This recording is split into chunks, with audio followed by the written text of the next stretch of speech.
In this video, I want to explain to you what is masking. And again, we have our data frame with the country data.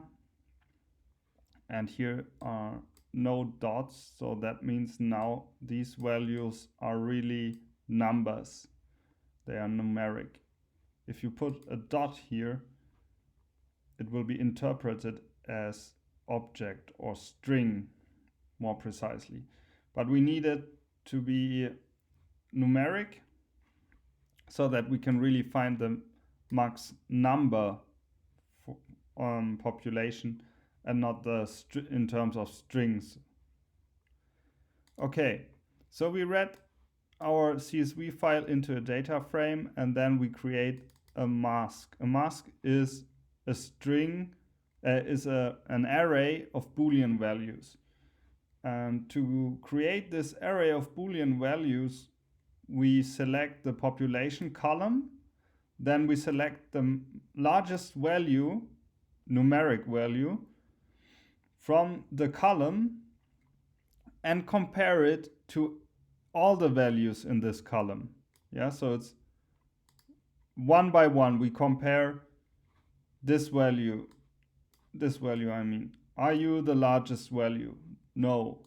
You, no, and so on. There will only be one true and everything else will be false. Let's also print this mask out so that you can see it later when we run the code.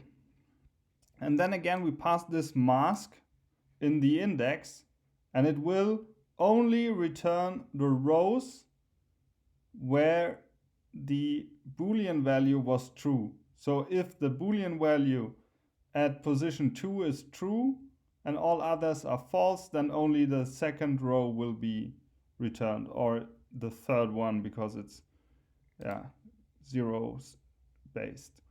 And then we select the country column from the one row we got back. So here we have only one country name in this result, and then we print it out. So we get the country with the largest population from our data. Now let's run it. And not surprising, China has the largest population and it's correct. And here you see our mask. It's false, everything is false and only one true. So we only selected the second from the end, and that's China, you see. And that's how masking works.